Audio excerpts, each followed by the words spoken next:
Allez, je vous dis encore le bonjour. Au nom de Jésus-Christ, que le Seigneur vous bénisse richement.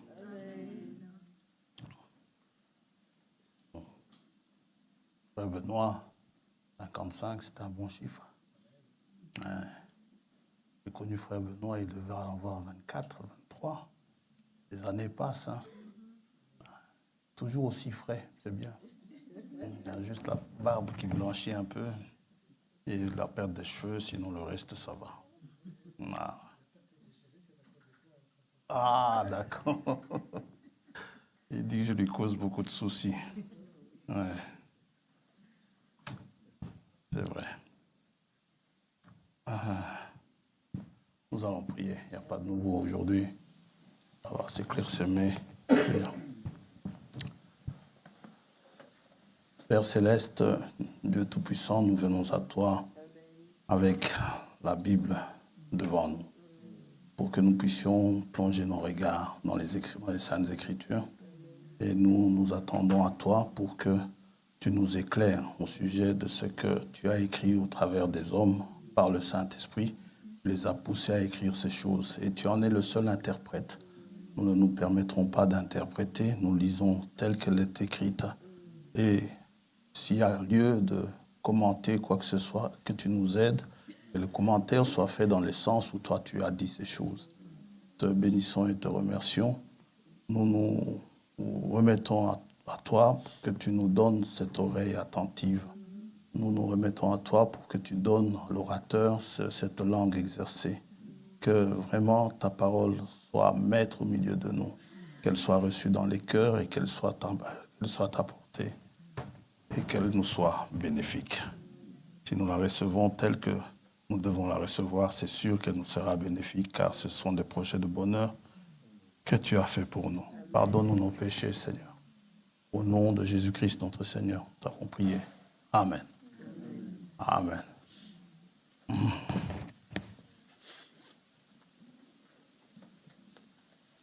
Nous sommes heureux de le voir, de revoir le frère Albert.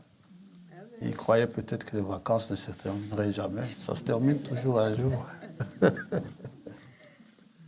Et ouais. Oh. J'ai rien dit, moi. Bon. Ok. Allez, nous allons plonger. Nous sommes ici, nous sommes dans la joie. Alors, c'est bien que nous puissions vraiment, après, comme disait le frère, après les coups durs, avec les coups durs, malgré tout, nous avons une joie que Dieu donne, qui n'est pas la joie du monde, ni la paix du monde. Et nous lui sommes reconnaissants pour cela. Nous lirons ce matin dans Luc 24. Luc chapitre 24.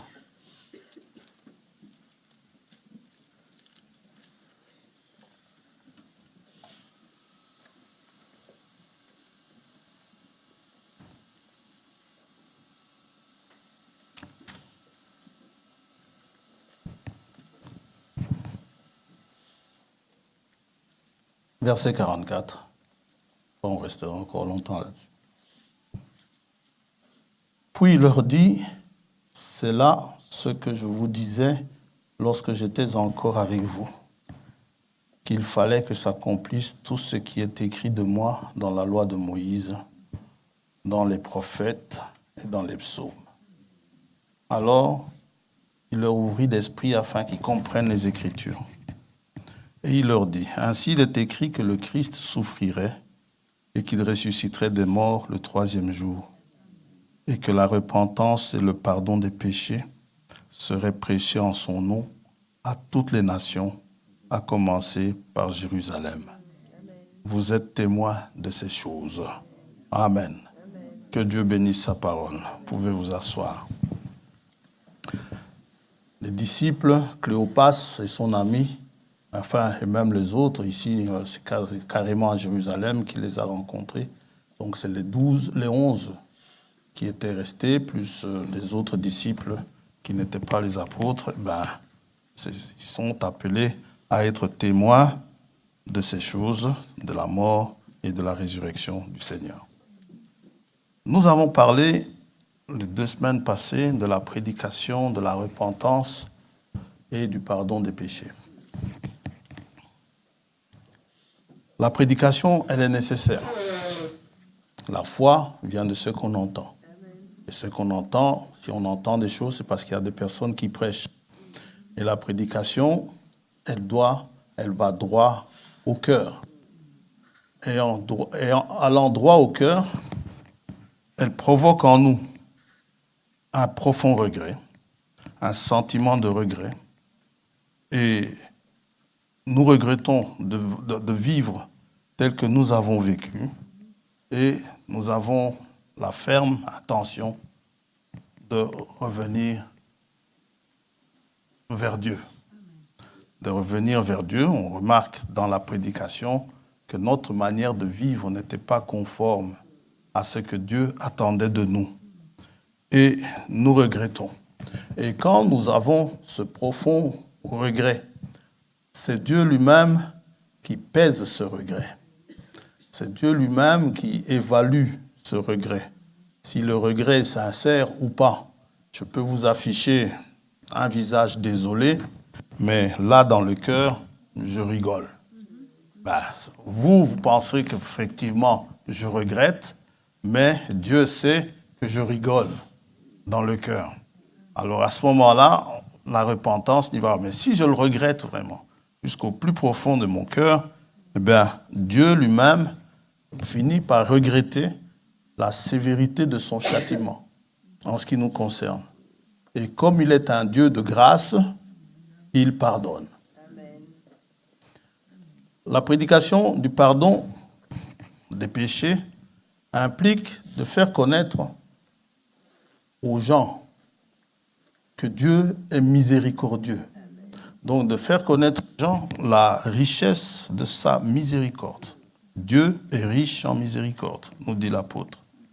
Et aussi la richesse de sa grâce. Toujours le même apôtre nous le dit dans le même chapitre, dans le même livre, Éphésiens, chapitre 2.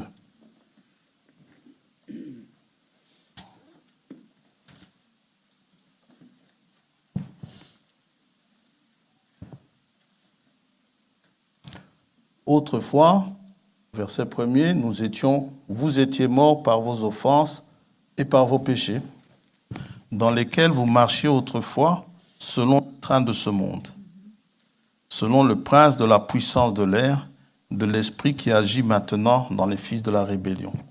Nous tous aussi, nous étions de leur nombre, selon les convoitises de notre chair, accomplissant les volontés de la chair et de nos pensées, et nous étions par nature des enfants de colère comme les autres. Nous n'étions pas différents. Mais Dieu, qui est riche en miséricorde, à cause du grand amour dont il nous a aimés, nous qui étions morts par nos offenses, nous a rendus vivants avec Christ. C'est par grâce que vous êtes sauvés. Il nous a ressuscités ensemble et nous a fait asseoir ensemble dans les lieux célestes en Jésus-Christ. Tous ensemble. Afin de montrer dans les siècles à venir, quoi ça? L'infinie richesse de sa grâce.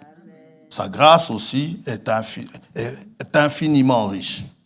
L'infinie richesse de sa grâce par sa bonté envers nous en Jésus-Christ.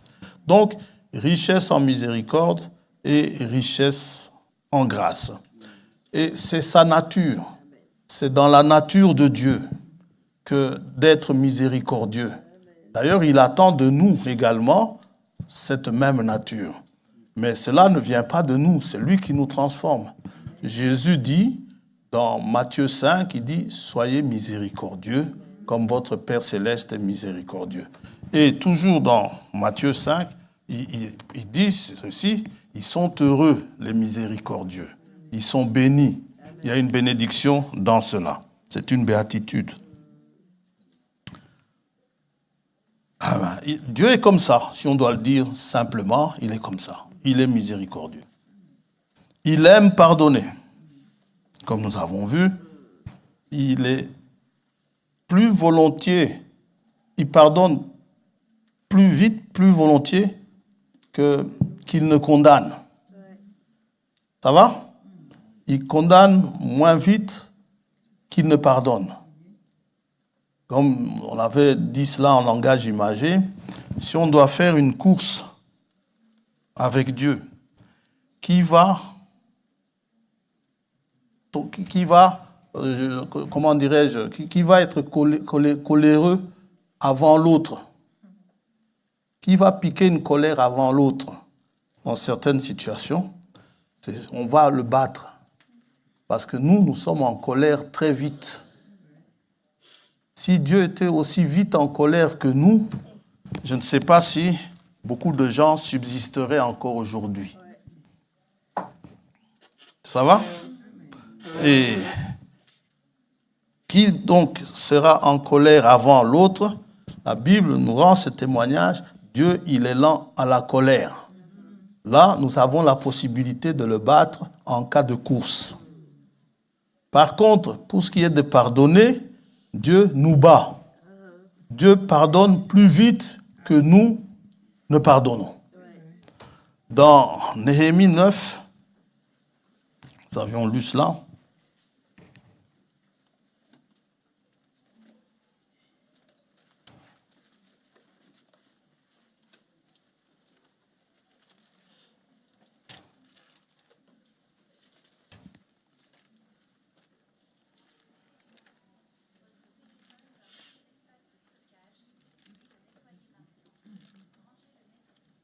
Néhémie 9, verset 17, verset 16. Mais nos pères se livrèrent à l'orgueil et raidirent leurs coups. Ils n'écoutèrent point tes commandements. Ils prient, Ils refusèrent d'obéir et ils mirent en oubli les merveilles que tu avais faites en leur faveur. Ils raidirent leurs coups et dans leur rébellion, ils se donnèrent à un chef pour retourner à leur servitude. Dieu avait déjà tout le temps de se fâcher. Mais toi, tu es un Dieu prêt à pardonner, compatissant et miséricordieux, lent à la colère. Donc il est prêt à pardonner, il est lent à la colère et riche en bonté. Et sa bonté nous pousse à la repentance. Et tu ne les abandonnas pas, même quand ils se firent à un veau en métal fondu et dirent, voici ton Dieu, qui t'a fait sortir d'Égypte et qui se livrèrent envers toi à de grands outrages. Quand ils se sont fait le veau d'or, Moïse, qui était l'homme le plus patient de la terre, n'est-ce pas? Il nous est dit cela dans Nombre 12. Moïse, descendant la montagne, a vu ce veau d'or. Moïse a piqué une de ses colères que Dieu, et pourtant Dieu lui avait dit, va. On peut lire cela dans Exode 32.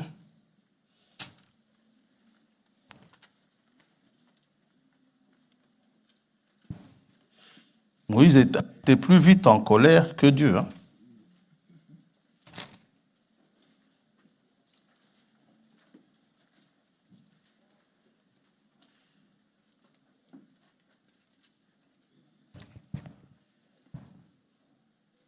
Au verset 7, Dieu va dire à Moïse, va, descends, car ton peuple que tu as fait sortir du pays d'Égypte s'est corrompu. Dieu a déjà vu ce qui s'est passé en bas. Il dit calmement à Moïse, descends, ton peuple que tu as fait sortir du pays d'Égypte s'est corrompu. Ils se sont promptement écartés de la voie que je leur avais prescrite. Ils se sont fait un veau en métal fondu. Ils se sont prosternés devant lui. Ils lui ont fait des sacrifices. Et ils ont dit, Israël, voici ton Dieu qui t'a fait sortir du pays d'Égypte. Au verset 19, Moïse approche du camp. Et comme il approchait du camp, il vit le veau et les danses. La colère de Moïse s'enflamma. Il jeta de ses mains les tables et les brisa au pied de la montagne. Il prit le veau qu'ils avaient fait et le brûla au feu. Il le réduisit en poudre, répandit cette poudre à la surface de l'eau et fit boire les enfants d'Israël. Vous voyez, Moïse a piqué une colère avant Dieu sur le même événement. Et c'est sûr que dans les églises, les légalistes sont plus vite en colère que Dieu lui-même. Oui.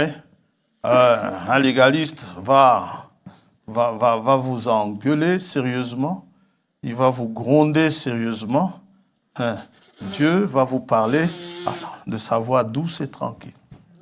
Alors, quand il vous parle de sa voix douce et tranquille, si vous êtes un fils ou une fille de Dieu, vous allez pleurer. Vous allez regretter. Vous savez, vous n'avez pas... J'ai pas besoin de crier pour qu'un repentant se mette à pleurer. Non. Il faut que la parole pénètre dans le cœur. Si la parole pénètre dans le cœur, la parole va faire son travail. Et la personne va en pleurer sur sa chaise, va en pleurer et demander pardon à Dieu. S'il est vraiment sincère, Dieu lui pardonnera.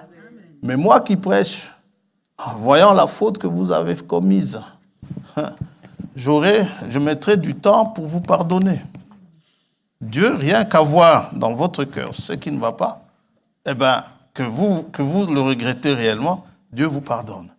C'est le cas d'Akab. Akab a commis des fautes. Akab a même tué quelqu'un. Sa femme, en tout cas, a fait tuer quelqu'un pour un champ qu'il avait convoité. Et puis, lorsque la parole lui est arrivée, le prophète est venu lui parler, Akab s'est repenti. Enfin, il s'est repenti. Il a regretté. Et Dieu dit, je retarde la sentence. Dieu était prêt à lui pardonner. Mais Akab, c'était aussi un cas, le coup raide. Donc, et en plus, nous avons vu que Dieu seul peut pardonner les péchés. Ça va? Lui seul. Personne d'autre ne peut pardonner les péchés. À tel point que quand Jésus dit à cet homme, tes péchés sont pardonnés, les Juifs qui étaient là autour disent, cet homme blasphème. Parce que Dieu seul peut le faire. Marc chapitre 2.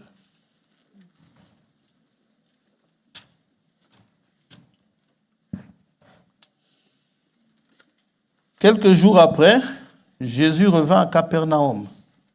On apprit qu'il était à la maison. Et il s'assembla un si grand nombre de personnes que l'espace devant la porte ne pouvait plus les contenir. Il leur annonçait la parole. Des gens vinrent à lui amenant un paralytique porté par 4 hommes. Comme ils ne pouvaient l'aborder à cause de la foule, ils découvrirent le toit de la maison où il était et ils descendirent par cette ouverture le lit sur lequel le paralytique était couché. Jésus, voyant leur foi, dit au paralytique, « Mon enfant, tes péchés sont pardonnés. » Il y avait là quelques scribes qui étaient assis et qui se disaient au-dedans d'eux, « Comment cet homme parle-t-il ainsi ?» Les scribes sont des gens qui connaissent les Écritures. Pour eux, Jésus, cet homme, ne peut pas parler ainsi. Il blasphème. Qui peut pardonner les péchés si ce n'est Dieu seul? Jésus, ayant aussitôt connu par son esprit ce qui pensait au-dedans d'eux, leur dit, « Pourquoi avez-vous de telles pensées dans vos cœurs? Lequel est le plus aisé de dire au paralytique, « Tes péchés sont pardonnés » ou de dire, « Lève-toi, prends ton lit et marche » Or, afin que vous sachiez que le Fils de l'homme a sur la terre le pouvoir de pardonner les péchés. Amen. Or, c'est une prérogative, comme on dit, c'est une action qui n'est propre qu'à Dieu. Et ce pouvoir de pardonner les péchés, si moi je vous dis que vos péchés sont pardonnés, ils ne le sont pas. Je peux vous dire que votre offense contre moi vous est pardonnée. Ça, je peux vous dire. Mais je ne peux pas vous dire que votre offense sur le péché que vous avez commis vous est pardonnée. Ça, c'est Dieu lui-même. Nous pardonnons à ceux qui nous ont offensés, mais nous ne pardonnons pas les péchés des gens. Nous ne pardonnons même pas nos propres péchés non plus. Oui. Je te l'ordonne, dit-il au paralytique, lève-toi, prends ton lit et va dans ta maison. Et à l'instant, il se leva, prit son lit et sortit en présence de tout le monde, de sorte qu'ils étaient tous dans l'étonnement et glorifiaient Dieu, disant, nous n'avons jamais rien vu de pareil. C'est vrai, c'est sûr, parce que si vous l'amenez à l'hôpital Erasme, il va en sortir de là, ce paralytique, s'il doit marcher, il va en sortir avec des prothèses. Si vous l'amenez à une grande autre clinique à Saint-Luc, là où il y a plein d'intellectuels, il va en sortir avec des prothèses. Et il va devoir subir une revalidation. Il va devoir aller à un centre au CTR, c'est comme ça qu'on appelle, je crois. Là où il y a les traumatisés qui doivent être revalidés. Mais Dieu n'a pas besoin de tout ça. Dieu dit en une fois, prends ton lit, va et marche. C'est Dieu. C'est vous dire, si le Fils de l'homme a ce pouvoir-là, c'est que le Fils de l'homme, il est Dieu dans la chair. Il est Dieu en tant qu'homme. C'est vrai que quand il pleure, il est humain, mais quand il sort quelqu'un mort depuis 4 jours d'une tombe, c'est Dieu. Oui, Dieu seul ressuscite les morts.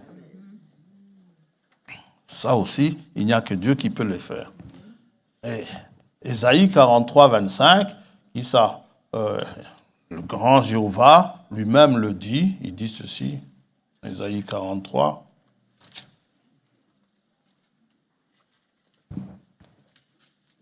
C'est moi, verset 25, c'est moi qui efface tes transgressions pour l'amour de moi. Et je ne me souviendrai plus de tes péchés. Donc, Dieu seul peut le faire. Amen. Quand un pécheur se repent, dans le ciel, ça bouge. Il danse. Il chante. Ça va? Nous l'avons vu. Et le pécheur se repent ici sur la terre, mais il y a de la joie dans le ciel. Parce qu'un pécheur s'est repenti. Quand Dieu pardonne, Dieu envoie le prophète chez David et dire à David, tu ne mourras pas. Ça va? Dieu pardonne. Quand David entend ça sur la terre, il est heureux.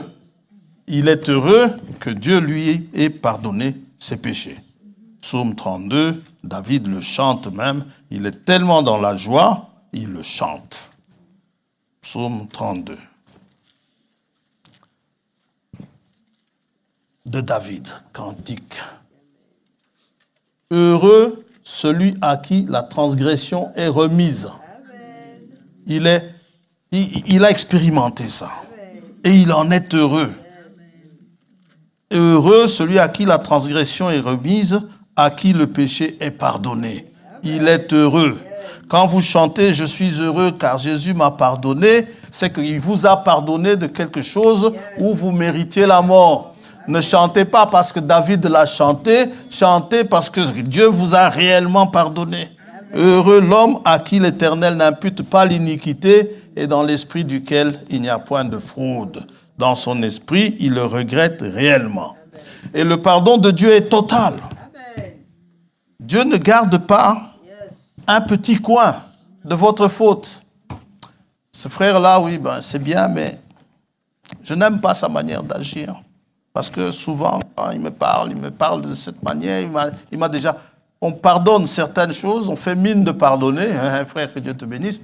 Et puis après, il y a quand même un coin qui fait qu'on garde encore quelque chose. Mais si Dieu vous a pardonné, ne gardez pas de coin. Sachez, soyez certains que Dieu vous a pardonné. Et comme je l'ai dit en terminant dimanche passé, si Dieu vous a pardonné, ne revenez plus 15 ans après. Ah, c'est peut-être à cause de telle fois. C'est vous qui êtes en train de rappeler à Dieu vos péchés. Dieu ne peut pas s'en rappeler. Si Dieu vous a pardonné, il vous a pardonné. Ne lui rappelez pas, allez de l'avant. Maintenant, si l'Esprit, lui, vient vous rappeler, c'est que quelque part, votre repentance n'était pas bien. Dieu veut que vous corrigiez certaines choses. Mais sinon, soyons certains, son pardon est total. Et la reconnaissance, le regret que vous ressentez doit être accompagné de la reconnaissance de vos péchés. Vous reconnaissez que ce qui vous est reproché, c'est vrai. Vous reconnaissez cela. Vous reconnaissez vos fautes. Un jour, un frère, je ne sais pas s'il va entendre, mais il va se reconnaître, le frère m'a apporté un problème, il voulait que je règle. Je lui ai dit, frère, va demander à l'une des parties, va demander s'il reconnaît ses fautes, les fautes qu'on lui a reprochées. Et s'il reconnaît les fautes qu'on lui a reprochées, qu'est-ce qu'il compte faire au sujet de ce qu'il reconnaît? Il a dit, ok, je transmettrai. Quand il est revenu, il m'a dit, frère, la personne m'a dit qu'il va d'abord prier. Écoutez, vous n'avez pas besoin de prier pour cela. Si vous devez reconnaître vos fautes, reconnaissez-les. Il ne faut pas spiritualiser vos réponses, disant c'est spirituel de dire je vais prier. Tu vas prier quoi? Seigneur, dois-je aller confesser mon péché? Mais oui, c'est évident que tu dois aller confesser ton péché. Qu'est-ce que tu vas encore prier? Si tu ne veux pas confesser, dis que tu ne veux pas confesser. D'ailleurs, la personne qui a dit qu'elle va prier jusqu'à aujourd'hui n'a toujours pas eu la réponse à sa prière, pour autant qu'elle ait prié. Voilà. Alors, donc, ça doit être accompagné de la reconnaissance de vos fautes, de vos péchés. Et aussi, bien sûr, d'une décision de votre part de ne plus y revenir, de ne plus retomber à l'avenir. Maintenant, cela ne veut pas dire que si vous résolvez à ne plus commettre la faute, que vous n'allez plus le faire, peut-être ça fait partie de vos faiblesses, mais en vous, vous voulez vraiment le faire. Ça va? Par exemple, vous êtes addict à la grognerie, n'en sais rien, vous ne voulez plus, mais vous êtes addict, mais vous ne voulez plus. Alors, si vous ne voulez plus, Dieu verra réellement que vous ne voulez plus. Et si vous ne voulez plus, priez Dieu qui peut vous enlever cela. C'est Dieu qui règle ces histoires d'hormones dans votre corps qui fait que, une fois que votre corps est habitué, ça sécrète des hormones qui vous rend ce qu'on dit addict. Dieu connaît très bien notre corps. Et il sait, d'ailleurs c'est lui qui l'a créé, il sait très bien comment ça marche.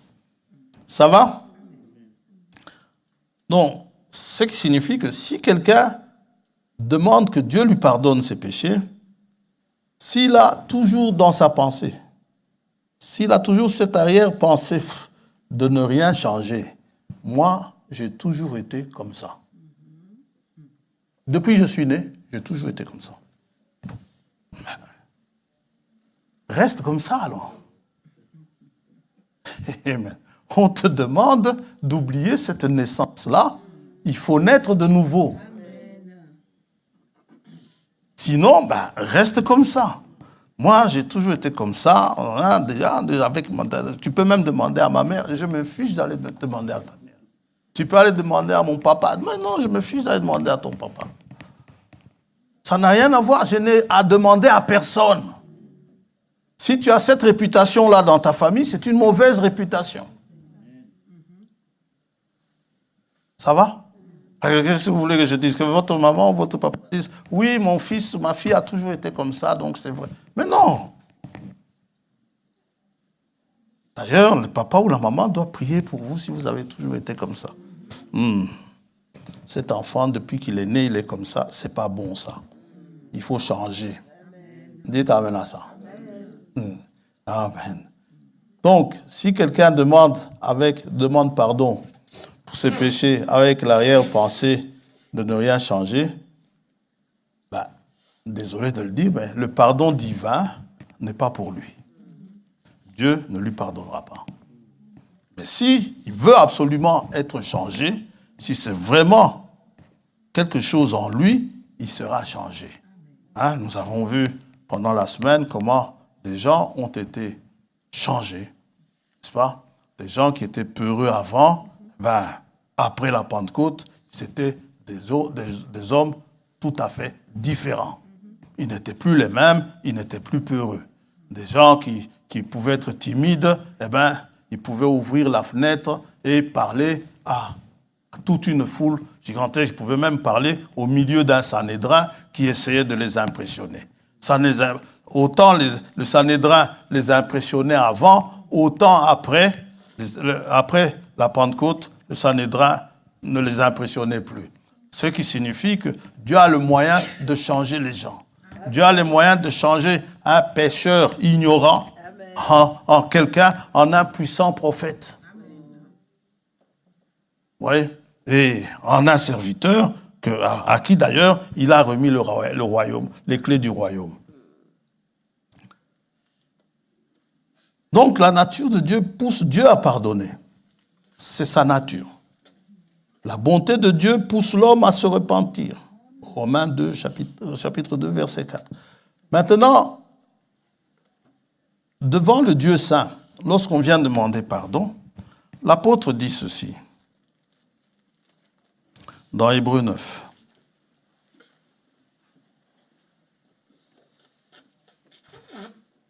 Oui, le pardon peut venir, mais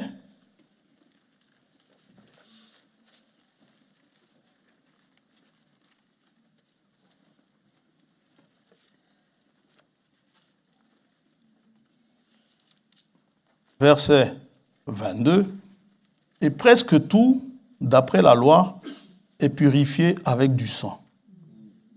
Et sans effusion de sang, il n'y a pas de pardon.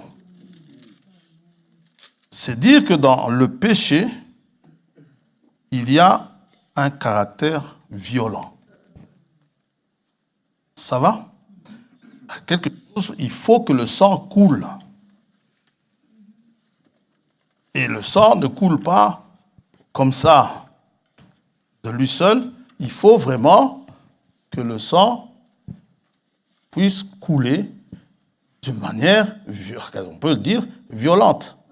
Nous connaissons la sévérité de la sentence du péché. À cause du péché, il y a la mort dans le monde. C'est la violence que le péché apporte dans le monde. Hier, parmi vous ici, moi malheureusement je n'ai pas pu hier, mais hier, parmi vous ici, beaucoup étaient aux funérailles de la sœur Monique. C'est violent. Ce qui est arrivé, c'est violent. Ça va? Sœur là-bas derrière a enterré il y a 15 jours son fils. C'est violent. Sœur ici a enterré son frère. Il y en a beaucoup. Le frère a dit, nous avons été durement frappés. Lui-même, il a enterré sa grande sœur il y a 2 mois. C'est violent. La mort est violente. Il y a un petit frère aussi qui a été enterré. Moi-même, je n'ai plus de mère, je n'ai plus de père, je n'ai plus de sœur. Il me reste un frère, sur trois que j'en avais, c'est violent. La question du péché doit être réglée. Parce que c'est le péché qui amène tout ça. Et pendant que je regardais cela, ce matin, ça a pris du temps pour que j'arrive à voir cela. Mais vous savez, cette violence-là que la mort a apportée, ça n'a pas commencé ici. Ça n'a pas commencé maintenant, ça a commencé depuis le Jardin d'Éden. Cette violence se présente depuis le Jardin d'Éden. Et nous allons parler ce matin. Il est écrit, on ne parlera pas encore des souffrances elles-mêmes, mais on va parler le titre comme le Seigneur lui-même le dit dans Luc 24 que nous avons lu. Il est écrit que le Christ souffrirait. Nous allons essayer de voir où est-ce que c'est écrit. Que le Christ devait souffrir. Qu'il n'allait pas venir et se la couler douce sur la terre, dire tout simplement, je suis votre sauveur, et l'affaire est terminée. Et c'est bien dit, c'est écrit. Et c'est là où on peut peut-être un peu parler, envisager de ceci, comprendre ce que signifie écrit entre les lignes. Parce que ça doit être écrit.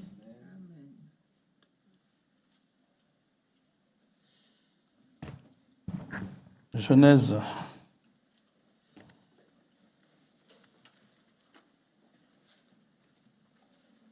chapitre 3.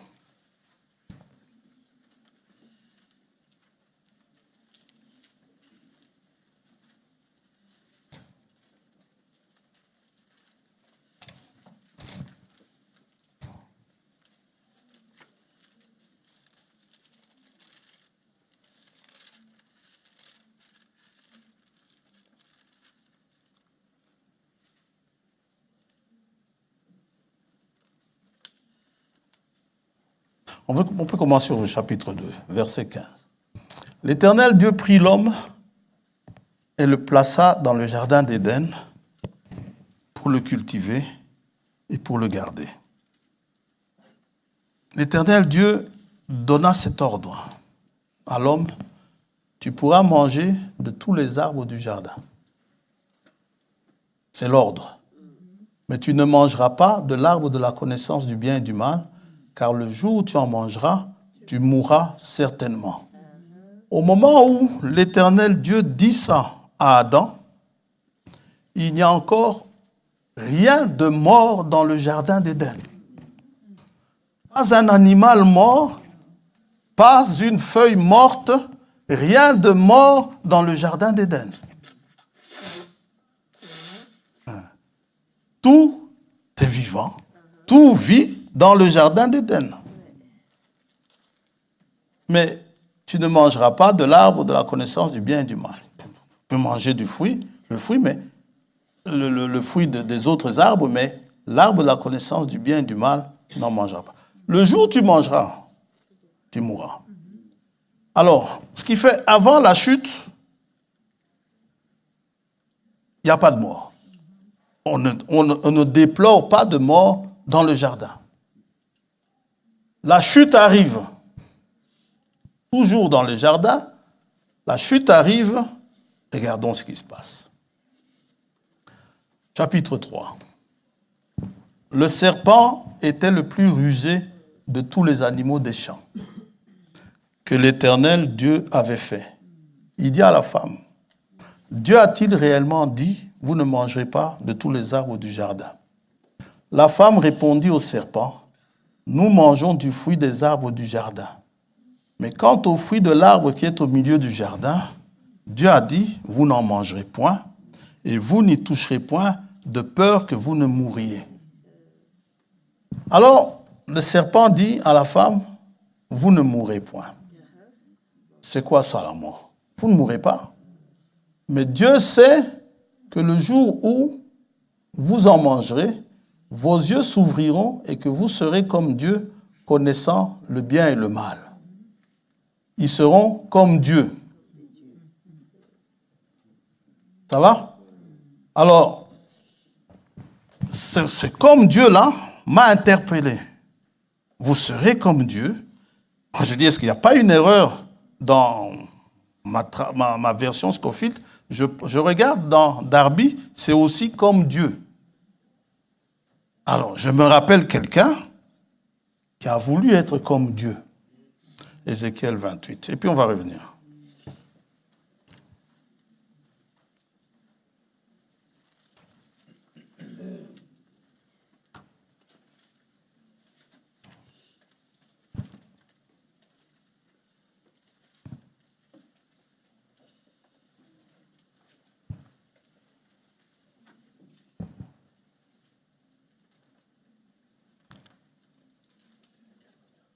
Verset 1er.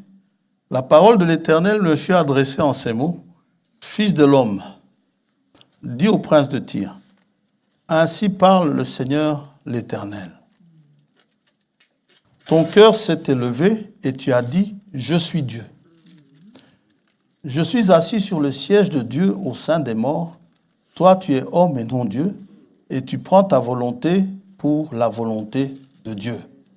Voici, tu es plus sage que Daniel, rien de secret n'est caché pour toi. Ce monsieur avait une place privilégiée auprès de Dieu. Et du coup, il a voulu devenir lui-même Dieu. Il voulait être comme lui, qu'on adore comme lui. Et qu'est-ce qui va se passer si vous continuez à lire? Dieu va le précipiter. Il le précipite des cieux Et le voilà, il se promène là-bas dans le jardin d'Éden. Et il dit à la femme, non, vous ne mourrez pas en fait. Mais vous serez comme nous. Vous savez, j'ai regardé après, vous savez que Dieu ne conteste pas. J'ai dû arrêter, je suis parti dormir. Dieu ne conteste pas. Dieu regarde.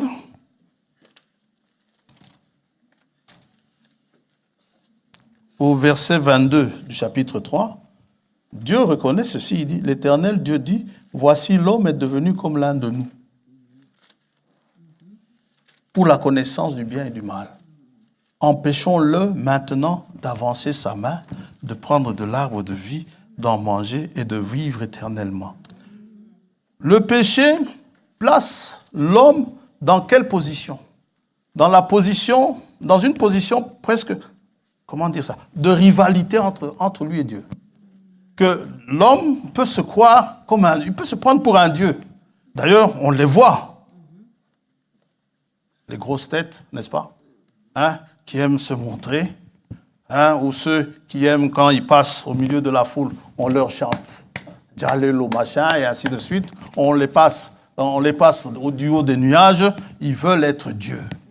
On ne peut pas dire du mal sur eux. Dès qu'on dit une phrase contre eux, ça pose problème. Outrage au chef. Et ainsi de suite. Ils deviennent des dieux. On ne peut rien dire. Mais eux, ils peuvent tout dire sur les autres. Mais sur eux, on ne peut rien dire. L'homme devient ainsi. Et il fait de grandes réalisations. J'en connais un qui est quelque part en Russie là-bas. Moi, je me disais, mais cet homme, il a 71 ans. Il veut devenir un grand empereur de l'ancienne grande URSS. Mais il va régner pendant combien de temps? C'est vrai que les Russes meurent souvent très vieux, mais ils finissent quand même par mourir. Ils finissent par partir. Napoléon aussi se croyait un grand. Tout ça vient du jardin d'Éden. Et pour Dieu, c'était quand même quelque chose. Ce qui arrive, Dieu l'a ressenti, cette offense-là. J'ai compris maintenant, je comprends quand même la sévérité de la sentence. L'homme en est arrivé à une situation, en quoi est-ce que ce fruit-là pouvait-il déranger Dieu? Mais puisque quand vous en mangez, vous devenez comme lui. Alors que Dieu veut une totale dépendance en ce qui nous concerne. Que nous dépendions de lui. Mais que nous ne fassions pas, nous n'avons pas besoin de lui. Non. On revient, mais on ne parlait pas de ça. On parle de Genèse 3. Quand il tombe, vous ne mourrez point, mais Dieu... Bon, alors, la femme vit que l'arbre, verset 6, était bon à manger et agréable à la vue, et qu'il était précieux pour ouvrir l'intelligence. Elle prit de son fruit et en mangea. Elle en donna aussi à son mari qui était auprès d'elle, et il en mangea. Les yeux de l'un et de l'autre s'ouvrirent. Voilà. Ils connurent qu'ils étaient nus. Et ayant cousu des feuilles de figuier, ils s'en firent des ceintures. Alors, ils entendirent la voix de l'Éternel, Dieu qui parcourait le jardin vers le soir. Et l'homme et sa femme se cachèrent loin de la face de l'Éternel Dieu, au milieu des arbres du jardin. Dieu ne jouait pas la comédie. Dieu les cherchait réellement. Quoi qu'il savait, en tant que Dieu, il savait où ils étaient. Mais Dieu est descendu là où ils étaient. Frère Branham dit, si Dieu avait été là, Dieu ne les aurait pas cherchés. Dieu les a cherchés. Mais l'Éternel Dieu appela l'homme et lui dit, où es-tu? Il répondit, j'ai entendu ta voix dans le jardin et j'ai eu peur parce que je suis nu et je me suis caché.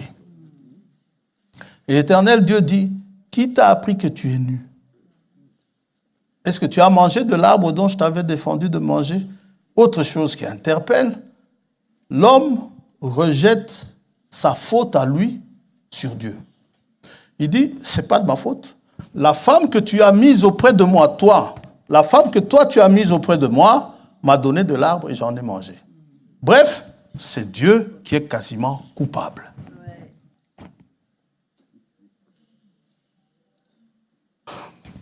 Et l'Éternel Dieu dit à la femme, pourquoi as-tu fait cela? La femme répondit, moi c'est le serpent, c'est pas moi. C'est toujours, c'est pas moi. Le serpent m'a séduite et j'en ai mangé. Bon, on connaît les sentences qui tombent. Et aussitôt qu'il y a la chute, qu'est-ce que Dieu fait?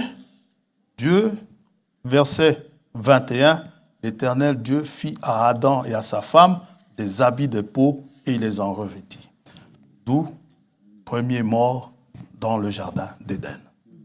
Le premier mort dans le jardin d'Éden, c'est cet animal qui était complètement innocent, qui n'a rien fait. C'est cet animal qui paye le premier la faute d'Adam et Ève. Où Dieu le tue, Dieu le sacrifie. C'est Dieu qui est lui-même le sacrificateur. Dieu le sacrifie, il en prend la peau et il revêt Adam et Ève. Ça les couvre pour couvrir leur nudité. Maintenant, quelqu'un est mort à cause du péché. Et c'est ce qui arrive lorsque nous déplorons des pertes au milieu de nous, c'est à cause du péché. Pas le péché, pas nécessairement, c'est pas nécessairement vous qui avez commis le péché, mais le péché qui est dans le monde fait que la mort existe, que la mort est parmi nous. Et ça cause des séparations. Alors, dans ces séparations, donc, c'est une première écriture qui nous montre que quelqu'un va souffrir. Et cet animal qui est mort à la place d'Adam et Ève, de toute façon, Adam et Ève vont mourir un jour, mais ils allaient en arriver un jour à leur mort, mais celui-là, il est parti avant. Dieu montrant par là comment il va arranger ce problème. Et quand il va arranger, donc, ce problème devenait son problème à lui. C'est à lui de trouver la solution pour qu'il ne soit pas frappé de mort. Adam et Ève ont cherché une solution, ils ont pris des feuilles de figuier, ça n'a pas marché.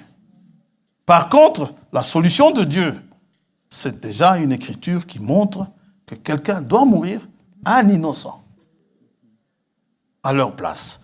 Et c'est le premier sacrifice que l'on rencontre dans les Écritures, dans la Bible. C'est le sacrifice où Dieu lui-même est le sacrificateur. Cet animal, donc, n'a rien fait. Dieu assume. Le second sacrifice, c'est au chapitre suivant.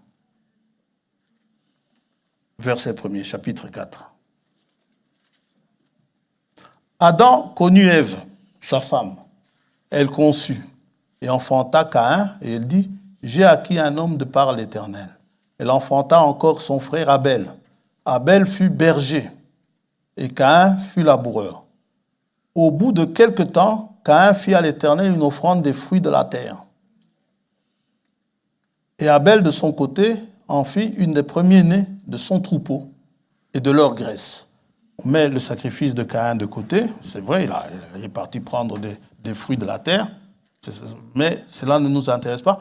Mais Abel, de son côté, berger, en fit une des premiers-nés de son troupeau et de leur graisse. L'Éternel porta un regard favorable sur Abel et sur son offrande. Mais il ne porta pas un regard favorable sur Caïn et sur son offrande. Caïn fut très irrité et son visage fut abattu. Vous savez, les bergers d'habitude, surtout là-bas, dans les contrées orientales, en Orient, les bergers n'ont pas l'habitude de manger leurs brebis, leurs agneaux. Ils sont tellement familiers avec eux. Ils ne les élèvent pas pour la viande. Ils les élèvent souvent pour la laine qu'ils donnent, si c'est des brebis, ou pour autre chose, mais certainement pas. Un berger manger un animal de son troupeau, non. Un fermier ici peut le faire, mais pas un berger. Un berger va avec eux à travers monts et vallées.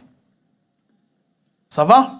Les situations difficiles et les situations faciles, le berger connaît ça. C'est pourquoi Jésus se présente en bon berger. Il n'est pas là pour nous manger. Mais les mauvais bergers, ceux-là, ils mangent leurs brebis.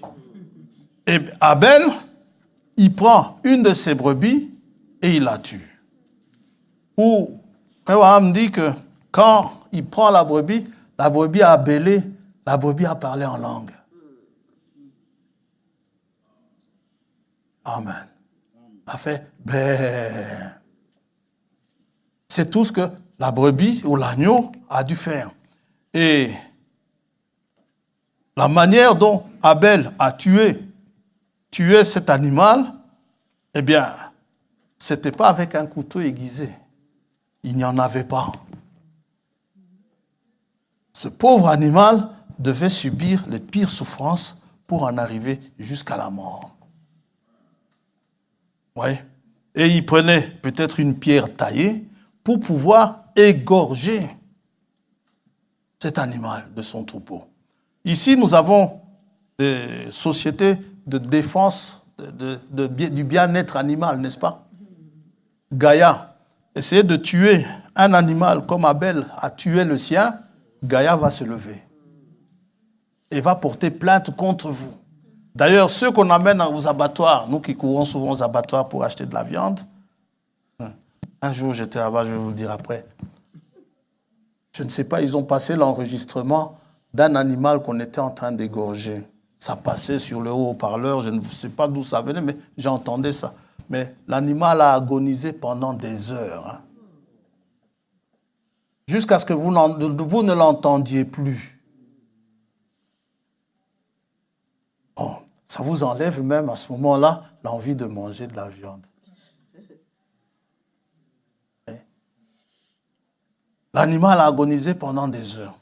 Et ici, quand Abel tuait, il tuait pour justement offrir, pour faire un sacrifice à Dieu. Et encore une écriture qui montre que pour que Dieu vous soit favorable, il faut que quelqu'un souffre. Maintenant, cet animal-là qu'Abel tuait, il représentait qui? Oui, c'est ça le problème. C'est là que vous pouvez voir si oui ou non, c'est écrit et ce n'est pas fini. On peut aller dans la Pâque. On peut aller, même déjà dans la plaine de Moab et tout, mais ça, nous sommes déjà dans les nombres. Mais on peut aller dans Lévitique, on ira peut-être. Mais ce qui est sûr, c'est que c'est écrit que pour que Dieu vous soit favorable, il faut que quelqu'un souffre. Et c'est le cas d'Abel. Alors, Jésus-Christ, quand il est venu, puisqu'il dit, il fallait que le Christ souffre. Il est écrit que le Christ souffrirait. C'est ça le titre, bien sûr. Quand il est venu, il a commencé son ministère en sortant du Jourdain. Et quand il est venu à Jean-Baptiste le présente comme étant l'agneau de Dieu qui ôte le péché du monde. Sans effusion de sang, il n'y a pas de pardon. Dans Jean chapitre 1er,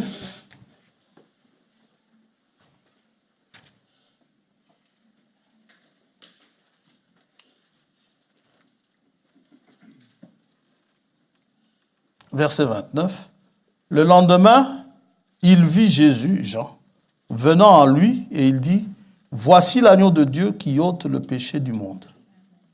C'est celui dont j'ai dit, après moi vient un homme qui m'a précédé car il était avant moi. C'est ce que apparemment il savait de cet homme, qu'il avait précédé. Il était avant lui. Il dit lui-même, je ne le connaissais pas. Ça va? Mais c'est afin qu'il soit manifesté à Israël que je suis venu baptiser d'eau, pour que les gens croient en lui. Que les gens viennent à la repentance, ils croient en lui. Jean rendit ce témoignage, j'ai vu l'Esprit descendre du ciel comme une colombe et s'arrêter sur lui. Je ne le connaissais pas, mais celui qui m'a envoyé baptiser d'eau m'a dit, celui sur qui tu verras l'Esprit descendre et s'arrêter, c'est celui qui baptise du Saint-Esprit. Alors, la question que moi je poserais à Jean-Baptiste, pourquoi tu ne l'as pas présenté disant, voilà celui qui veut vous baptiser du Saint-Esprit? Pourquoi le présente-t-il? Voici l'agneau de Dieu. Je ne sais pas si Jean-Baptiste savait ce qu'il disait, ou si c'est pas tellement pris par l'esprit, il prononce cela. Ce qu'il dit est juste. Il dit, voici l'agneau de Dieu qui ôte le péché du monde. Et Jean-Baptiste, si on va encore plus loin, Jean-Baptiste devait savoir ce que représente un agneau. Pourquoi? Si Jean-Baptiste n'avait pas été prophète, il aurait été sacrificateur. Vous savez ça? Parce qu'il était fils de sacrificateur. Et le seul fils de Zacharie. Zacharie étant sacrificateur. Et la sacrificature se transmettait de père en fils. Donc, si Zacharie voulait tant avoir un fils, c'était aussi pour perpétuer la lignée sacerdotale dans sa famille. Peut-être que ses frères, s'il en avait, avaient des enfants, mais lui n'en avait pas parce que sa femme était stérile. Il n'a pas cherché à aller avoir des enfants ailleurs, mais il voulait avoir des enfants avec Élisabeth, mais il n'a pas pu avoir des enfants avec Élisabeth. Mais c'était un homme pieux. Je ne crois pas que Jean-Baptiste était le seul homme pieux en ce temps-là. Mais Dieu a choisi ce pieux-là, sacrificateur. Dieu l'a choisi, et si Élisabeth avait été rendue stérile, c'était pas pour rien, c'était dans un but bien précis. Parce que Jean-Baptiste devait venir, il avait un ministère tellement important. Et Jean-Baptiste, donc, devait savoir ce que l'agneau de Dieu représentait, et il devait savoir aussi ce que ça donnait comme souffrance. D'être pris au milieu du troupeau pour pouvoir être égorgé, afin d'expier, de réparer la faute de ceux qui ont commis la faute en question, afin de réparer cela. Et Jean-Baptiste l'a fait. Et dans Lévitique 14,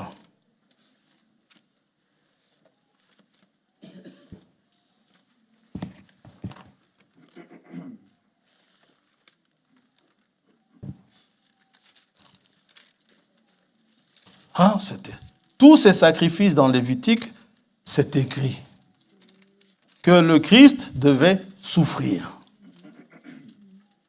Tout Israélite pieux devait le savoir.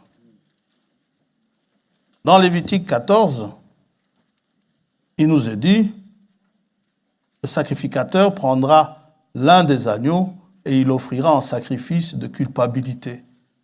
Avec le log d'huile, il les agitera de côté et d'autre devant l'Éternel.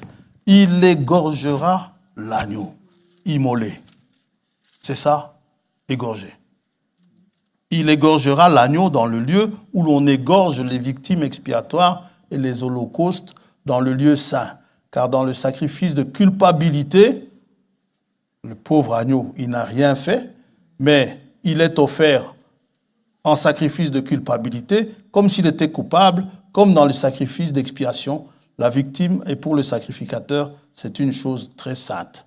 Le sacrificateur prendra du sang de la victime de culpabilité, il en mettra sur le lobe de l'oreille droite de celui qui se purifie, sur le pouce de sa main droite et sur le gros orteil de son pied droit. Le pécheur, il bénéficie du sang de cet agneau.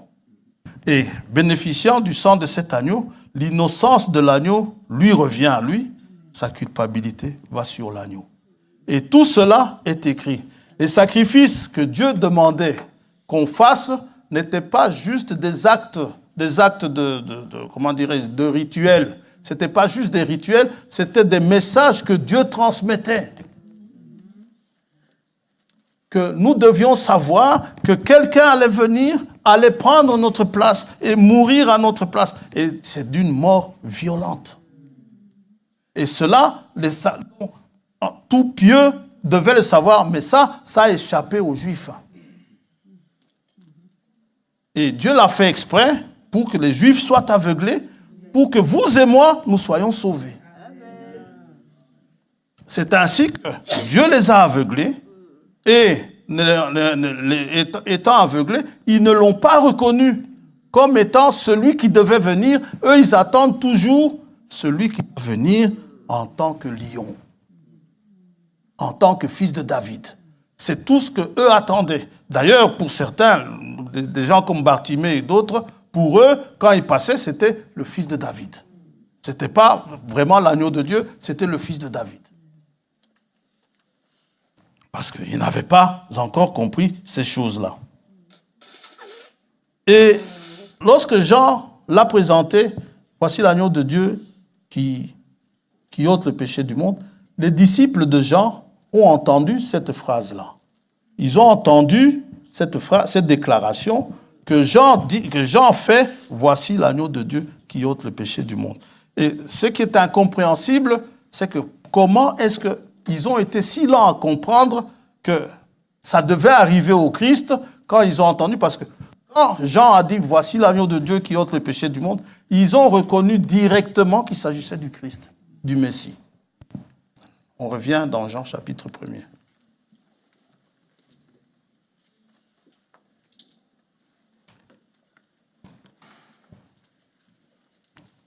C'est comme ça que Jean leur a présenté Christ.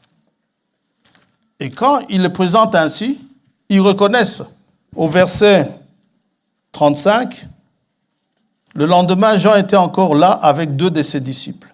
Et ayant regardé Jésus qui passait, il dit, voilà l'agneau de Dieu. Les 2 disciples l'entendirent prononcer ces paroles et ils suivirent Jésus. Jésus se retourna et voyant qu'ils le suivaient, il leur dit, que cherchez-vous?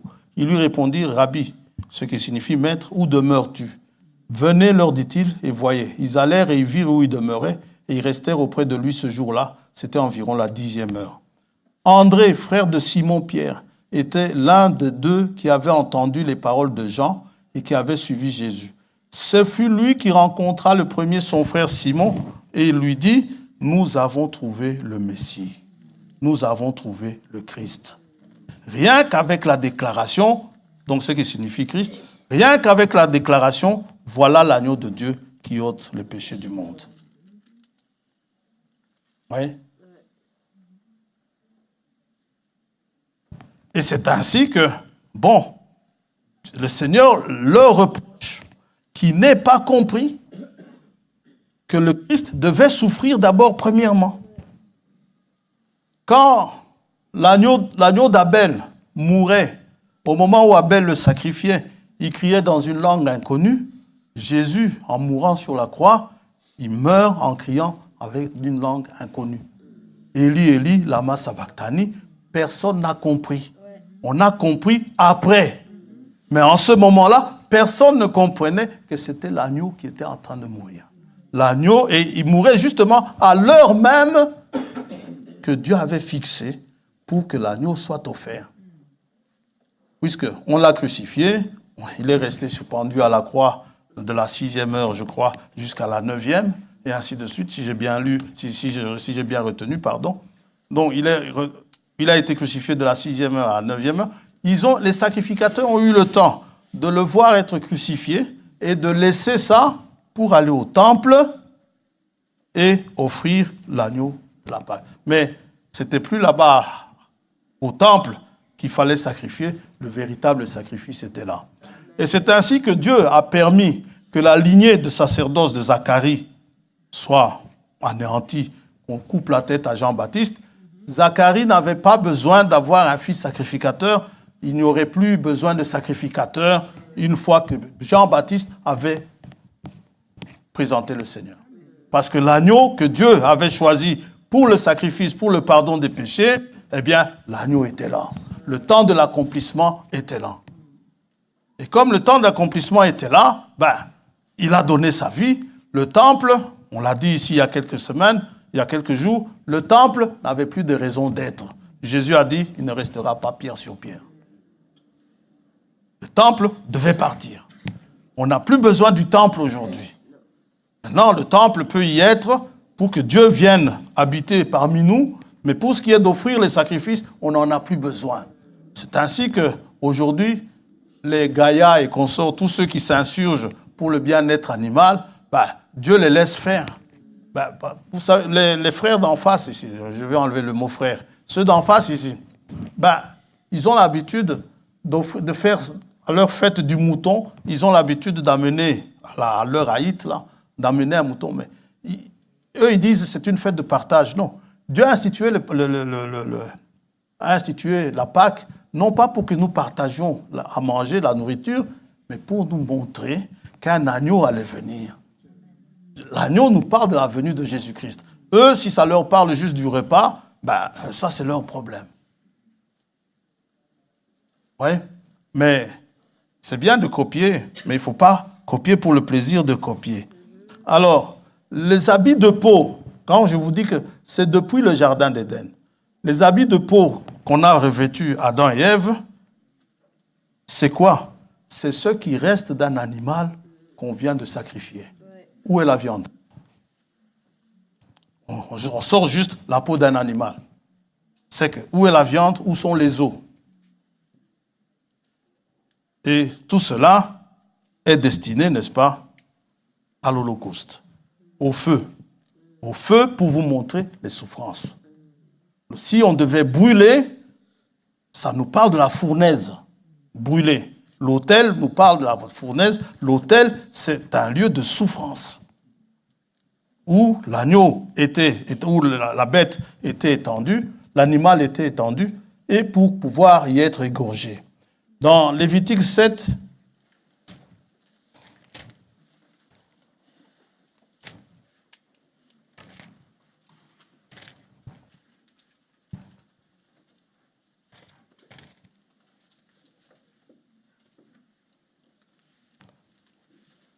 voici la loi du sacrifice de culpabilité. C'est une chose très sainte. C'est dans le lieu où l'on égorge l'Holocauste que sera égorgée la victime pour le sacrifice de culpabilité. On en répandra le sang sur l'autel tout autour. L'Holocauste, c'est un sacrifice brûlé dans le feu. Et si c'est dans le feu, je le répète, ça nous parle de souffrance. Le feu, ne soyez pas surpris de la fournaise dans laquelle vous vous trouvez, des souffrances dans lesquelles vous vous trouvez. Ces choses-là, c'est dans un but. Dieu lui-même prend soin de vous, n'est-ce pas? On en offrira toute la graisse, la queue, la graisse qui couvre les entrailles, les 2 rognons et la graisse qui les entoure, qui couvre les flancs, et le grand lobe du foie qu'on détachera près des rognons. Le sacrificateur brûlera cela sur l'autel en sacrifice, consumé devant l'Éternel. C'est un sacrifice de culpabilité. Tout homme parmi les sacrificateurs en mangera, il le mangera dans un lieu saint. C'est une chose très sainte. Il en est du sacrifice de culpabilité comme du sacrifice d'expiation. La loi est la même pour ces 2 sacrifices. La victime sera pour le sacrificateur qui fera l'expiation. Le sacrificateur qui offrira l'holocauste de quelqu'un aura pour lui la peau de l'holocauste qu'il a offert. La peau revenait au sacrificateur. Pourquoi la peau? Cette peau-là, elle sert à quoi? Cette peau-là n'était pas mangée. Cette peau-là n'était pas brûlée. Cette peau-là montrait l'évidence qu'il y a eu un sacrifice. Qu'il y a eu réellement un sacrifice. Aujourd'hui, on n'a pas la peau, mais on a l'esprit. L'esprit qui était en Christ, n'est-ce pas, nous atteste réellement que Christ est ressuscité d'entre les morts. Et l'animal a réellement existé. Il devait être égorgé. Et quand l'on nous prêche sur cela, sur cet agneau pascal, c'est ce qui s'est passé le jour de la Pentecôte, ce Jésus de Nazareth que vous avez crucifié, Dieu l'a élevé et tout cela, c'est ce qui a provoqué le repentir chez les gens. Quand les gens ont entendu la prédication de Pierre, ils en eurent le cœur vivement touché. Et ce cœur vivement touché les a poussés à quoi? À se repentir. Hommes, frères, que ferons-nous? Repentez-vous et soyez baptisés au nom du Seigneur Jésus-Christ. La prédication de la croix doit apporter doit apporter du repentir chez quelqu'un. Quand ça, que la personne puisse réaliser que Christ est mort pour lui, qu'il a souffert énormément pour lui. Tant que vous ne réalisez pas ça, vous continuerez à pécher, vous continuerez à faire du n'importe quoi qui attriste Dieu, n'est-ce pas? Pourquoi? Parce que vous vous en fichez en fait que c'est bon, de toute façon, Dieu pardonne, Dieu est plein d'amour. C'est vrai, Dieu est plein d'amour, mais vous devez savoir ce que ça lui a coûté. Quand vous savez ce qu'il lui a coûté, eh bien, certainement, vous allez le regretter.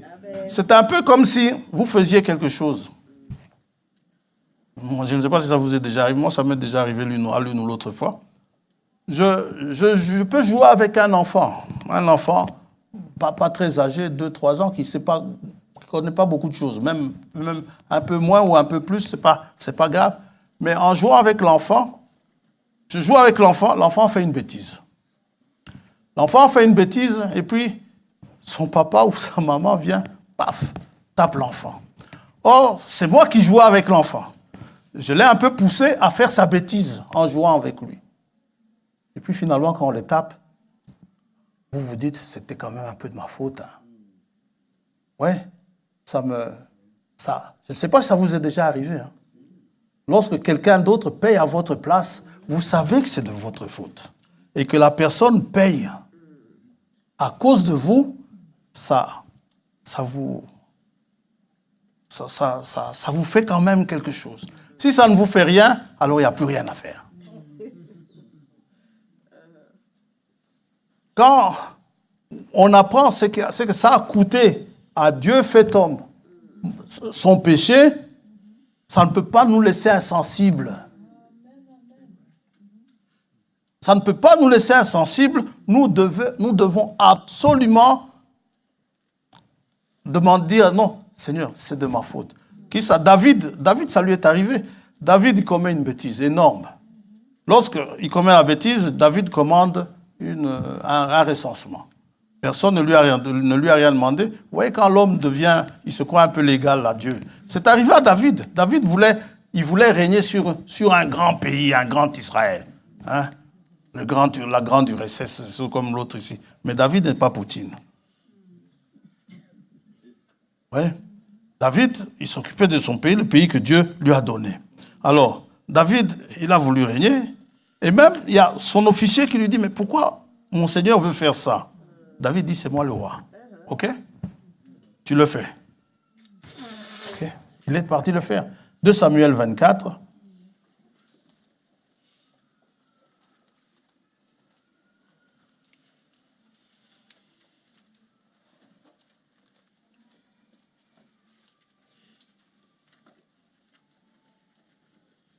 Verset 1er d'abord. La colère de l'Éternel s'enflamma de nouveau contre Israël et il excita David contre eux en disant, va, fais le dénombrement d'Israël et de Juda.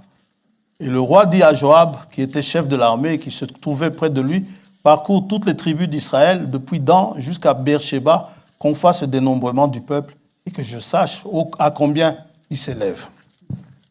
Son officier lui dit, Joab dit au roi, que l'Éternel, ton Dieu, rende le peuple 100 fois plus nombreux, si c'est ça ton problème. Et que les yeux du roi, mon Seigneur, le voient. Mais pourquoi le roi, mon Seigneur, veut-il faire cela? Le roi persista dans l'ordre qu'il donnait à Joab et au chef de l'armée. Et Joab et les chefs de l'armée quittèrent le roi pour faire le dénombrement du peuple d'Israël. Dieu va frapper. David va se rendre compte qu'il a péché, au verset 10, mais passons. Alors, on lui pose la question, choisis. Verset 13, Galad alla vers David et lui fit connaître la chose en disant, veux-tu 7 années de famine dans ton pays? Donc Dieu lui propose 3 fléaux. Veux-tu 7 années de famine dans ton pays, ou bien 3 mois de fuite devant tes ennemis qui te poursuivront, ou bien 3 jours de peste dans ton pays? Maintenant choisis et vois ce que je dois répondre à celui qui m'envoie. David répondit à Gad, je suis dans une grande angoisse. Oh, tombons entre les mains de l'Éternel, car ses compassions sont immenses, mais que je ne tombe pas entre les mains des hommes. L'Éternel envoya la peste en Israël, depuis le matin jusqu'au temps fixé. Et de Dan à Beersheba, il mourut 70 000 hommes parmi le peuple. Comme l'ange étendait la main sur Jérusalem pour la détruire, l'Éternel se repentit de ce mal et dit à l'ange qui faisait périr le peuple, « Assez, retire maintenant ta main. » L'ange de l'Éternel était près de l'aire d'Aravna, le Jébusien. David, voyant l'ange qui frappait parmi le peuple, dit à l'Éternel, « Voici, j'ai péché. Mais c'est moi qui suis coupable. C'est moi. Mais ces brebis, qu'ont-elles fait? Elles n'ont rien fait. C'est moi le coupable. Que donc ta main soit donc sur moi et sur la maison de mon père. Eux, ils n'ont rien fait. David sait que ces gens-là sont frappés à cause de son péché. Et si vous savez aujourd'hui que Christ est frappé à cause de votre péché, ça doit vous faire réagir. Vous ne pouvez pas rester insensible. Et c'est dans le but, justement, que les souffrances de Christ sont apportées au monde pour vous pousser à la repentance. Et pendant que vous êtes poussé à la repentance, eh ben, vous allez obtenir le pardon des péchés. Parce que Dieu craque devant un cœur repentant. Même si Dieu ne change pas, mais la repentance lui fait changer d'avis. Mais Dieu reste toujours le même. Et pour ceux qui ont une Scofield, qui ça? Scofield donne ça, j'ai vu seulement ça aujourd'hui. Ben, je peux vous pouvez lire les notes qui sont dans Lévitique 1, 4. Ce sont des notes très bien. Comme ça, quand vous verrez l'animal qu'on sacrifie, vous comprendrez en quoi il représente Christ. 5 animaux, je lis les notes dans Lévitique 1, 4. 5 animaux étaient agréés pour les sacrifices lévitiques. Le taureau ou le bœuf. Ça va? Il préfigure Christ, le serviteur qui supporte tout patiemment. Et le taureau faisait partie du sacrifice. Il supporte tout patiemment, selon Hébreux 12, 2 à 3, qui obéit jusqu'à la mort. Ésaïe 52, 13 à 15, Philippiens 2, 5 à 8. Pour nous qui avons été désobéissants, il s'est offert en substitut obéissant. Obéissance du taureau. Le bélier, qui est l'agneau mâle, enfin qui est l'agneau plus grand. Le bélier, la brebis qui est la femelle, ou l'agneau, c'est l'image de Christ qui se livre de plein gré et sans résistance à la mort de la croix.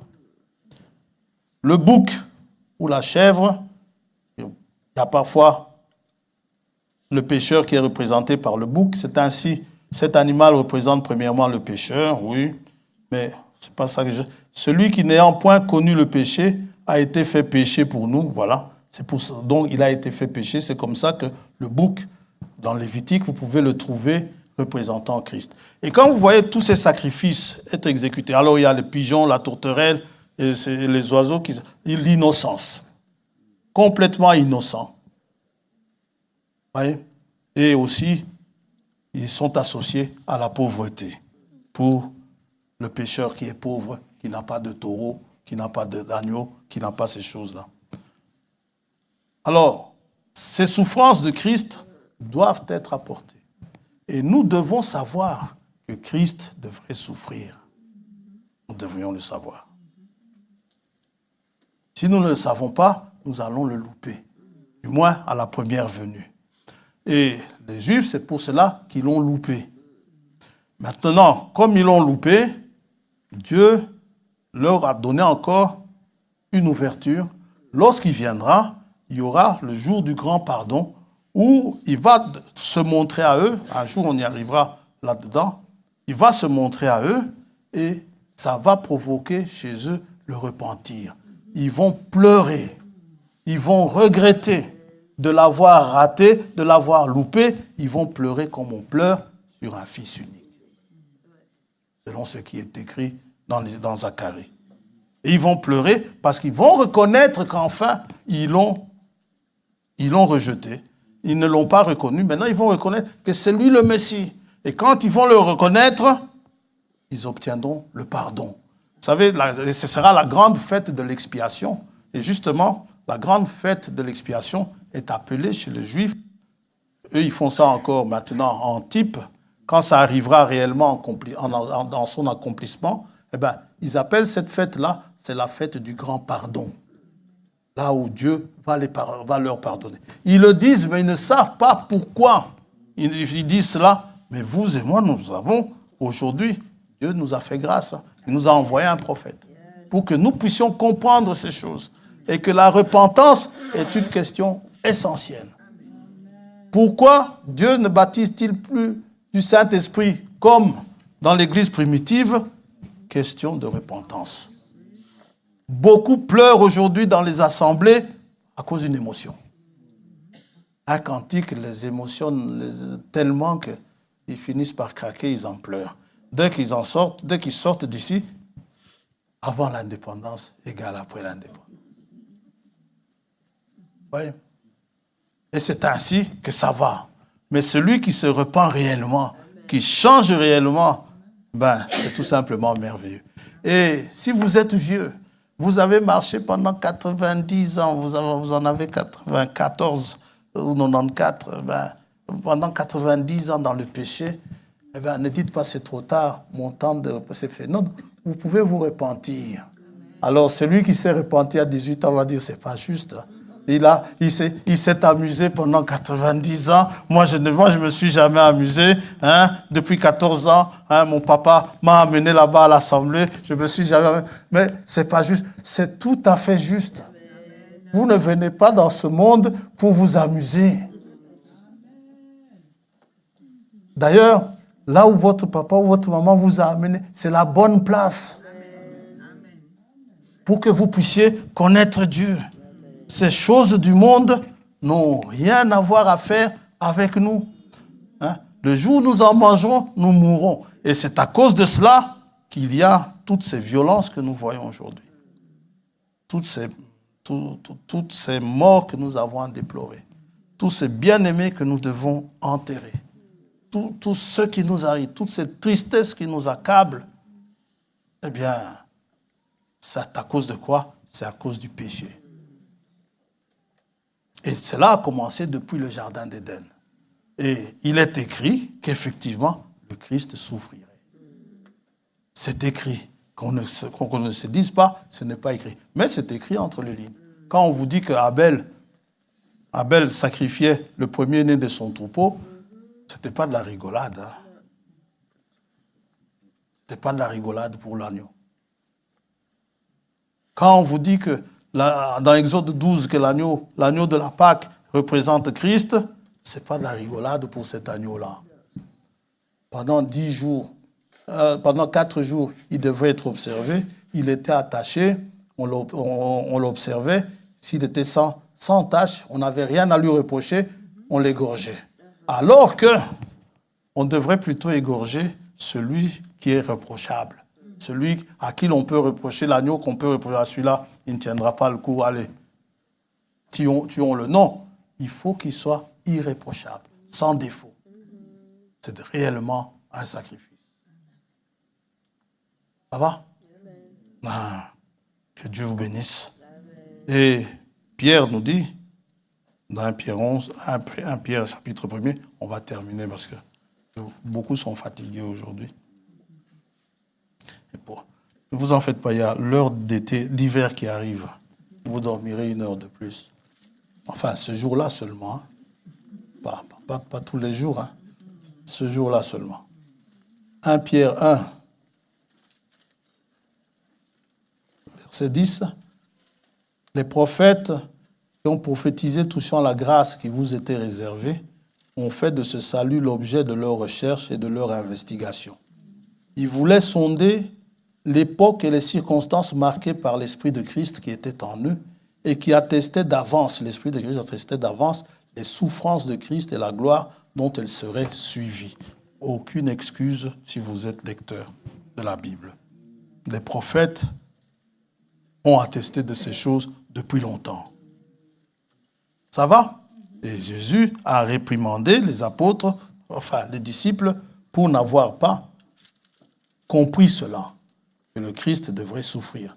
Ces sacrifices, ce ne sont pas juste des rituels, un agneau que l'on va prendre et qu'on égorge joyeusement. Non, non. il faut se rendre compte que cet agneau est en train de souffrir pour vous. Et du temps de l'Ancien Testament, vous devriez être là quand on égorgeait l'agneau et vous devriez poser votre tête, vos mains sur sa tête. Vous sentiez cet animal trembler, vous entendiez cet animal, vous le voyez se débattre, vous le voyez mourir à petit feu. Il y en a beaucoup ici, je ne sais pas s'il y en a qui assisteraient encore à cela. Ce n'est pas facile du tout. Prions le Seigneur.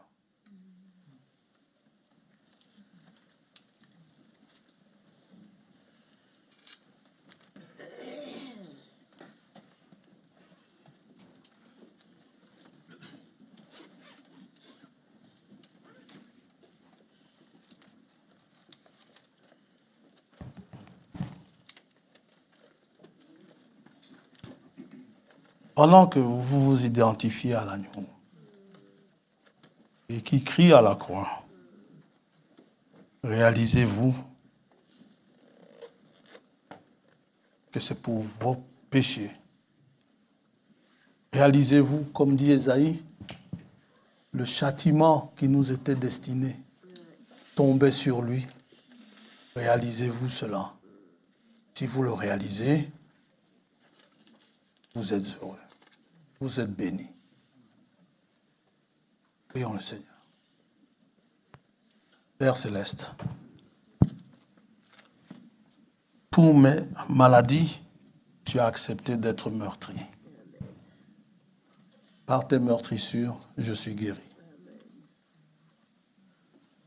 Pour ma désobéissance, il t'a plu de le briser par la souffrance. Il t'a plu de porter le châtiment qui m'était destiné sur lui. Il l'a fait. Et quand je l'ai entendu, quand j'ai entendu cela, ou quand j'ai lu cela, comme l'eunuque éthiopien, j'ai demandé à être baptisé. Pour ne plus continuer à vivre comme je vivais avant. La manière dont le péché m'a conduit. La manière dont ma naissance m'a conduit à vivre. Venant dans le monde, proférant des mensonges.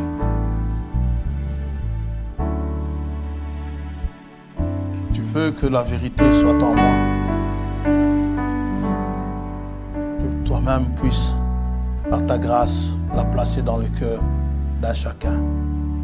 Tous ceux qui ont le cœur vivement touché. Vivement touché, après avoir entendu la parole parlant de leur caractère, le caractère difficile qu'ils ont, parlant de leur rancune, parlant de leur faiblesse,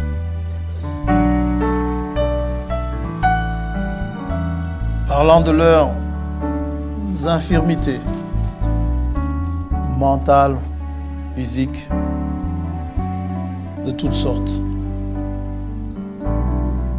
Et apprenant que Christ est mort pour cela, nous en sommes réellement désolés. Aussi, nous venons solliciter auprès de toi le pardon d'avoir si souvent marché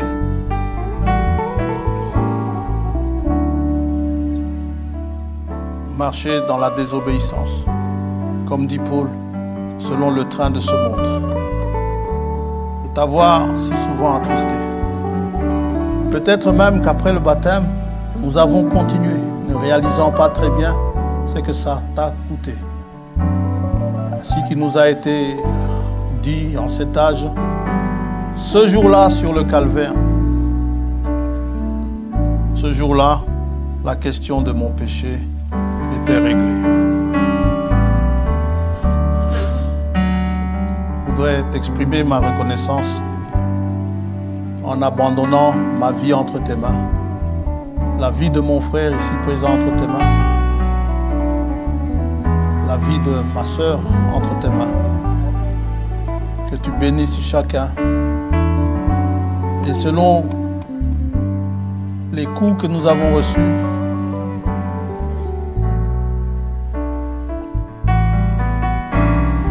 oh, nous attendons de toi la consolation.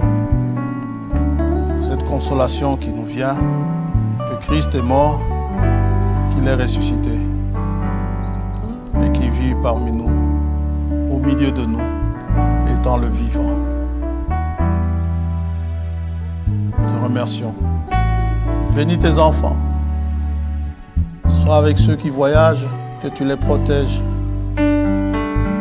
Sois avec ceux qui restent, que tu sois également avec eux. Sois également avec nous, oh Dieu. Sois avec ceux qui sont revenus.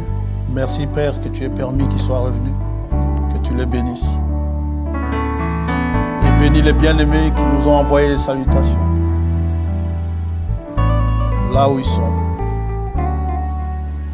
Que tu sois avec eux. Nous te demandons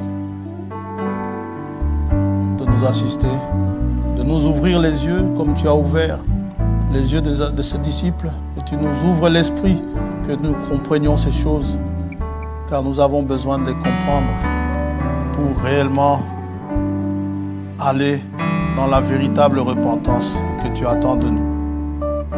Pas un rite, pas un rituel, mais une réalité. Au nom tout suffisant de Jésus-Christ, notre Seigneur, nous t'avons ainsi prié. Amen. Amen. Dieu vous bénisse.